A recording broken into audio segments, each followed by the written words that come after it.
Sadio Mané was born on April 10, 1992, in Bambali, a tiny, isolated village deep in southern Senegal, where there were no paved roads, no electricity, no television, and certainly no football fields. In a place where asphalt was a luxury, and time was measured not by clocks, but by the burning sun, dreams rarely made it beyond the horizon. His father was an imam, strict, devout, and deeply respected, who believed in prayer, obedience, and tradition. But in a home where football was seen as a distraction, a boy was born whose heart burned with a fire that poverty and fear could not extinguish. Sadio played football constantly, when he had time, when he didn't, when he had strength, when he hadn't eaten. His ball was a rolled-up sock, then a mango, then a plastic bottle. He played barefoot, cutting his heels on thorns. In his eyes there wasn't just desire, there was need. A need to run, to escape hunger, limits, and everything holding him down. His village didn't know anything about Europe, but he already saw himself there, not on a screen, but in his soul. He played because he believed, even when others laughed at him. By age 7, he was already saying he would be a professional footballer. People laughed, not because they didn't love him, but because it seemed impossible. No one from Bambali had ever made it.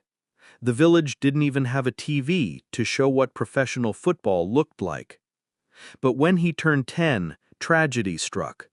His father collapsed from a simple stomach illness, the kind easily treatable in a hospital, if one existed. But in Bambali, there wasn't even a clinic. His father died. That moment shaped Sadio more than any goal he'd ever score. It left a scar that burned for years. It wasn't just about football anymore. Now it was about meaning, about purpose. He didn't just want to play. He wanted to change everything.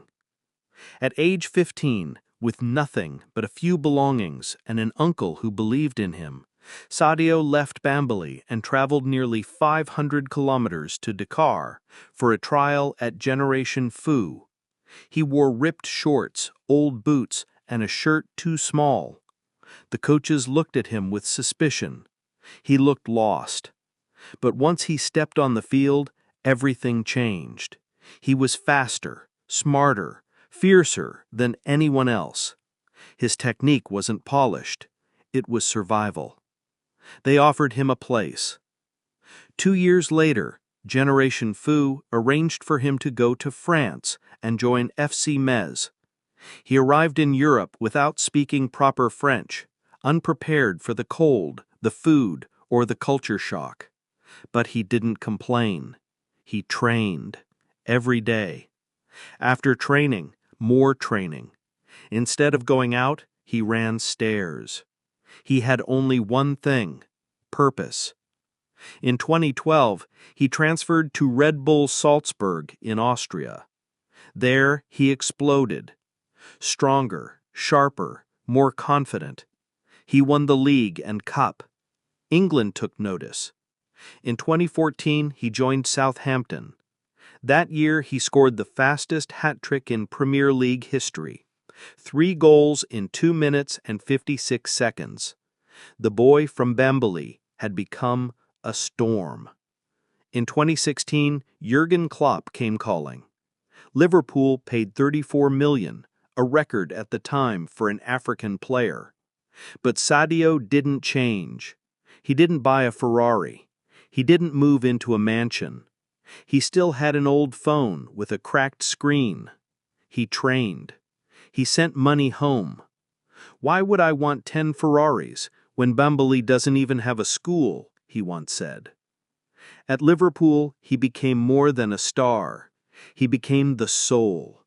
He ran harder than anyone, attacked, defended, scored, celebrated, with quiet fire. Together with Salah and Firmino, they formed one of the deadliest attacking trios in football. In 2018, he led Liverpool to the Champions League final. They lost.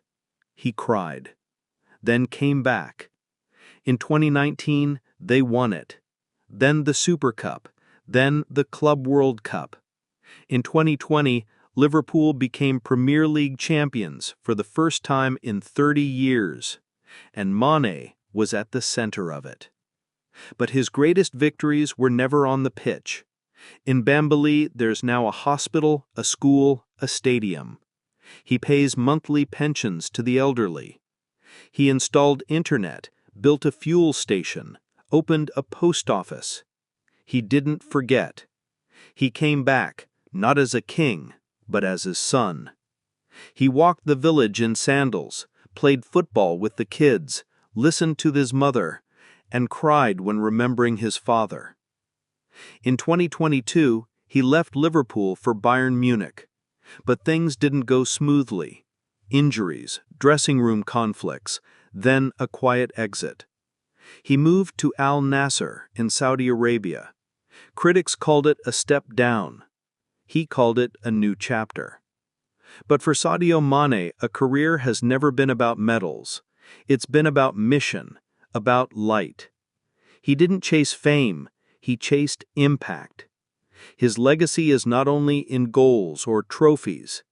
It's in the child who now believes, in the mother who now gives birth safely, in the village that once had nothing and now stands tall because one of their sons dared to run.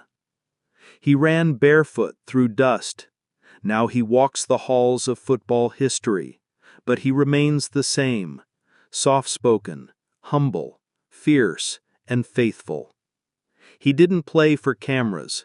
He played for a father he lost too young, for a mother who prayed he'd come home safe, for a dream that never let him rest, for a country that now sees itself in his footsteps, for all those who were told they'd never make it and proved the world wrong.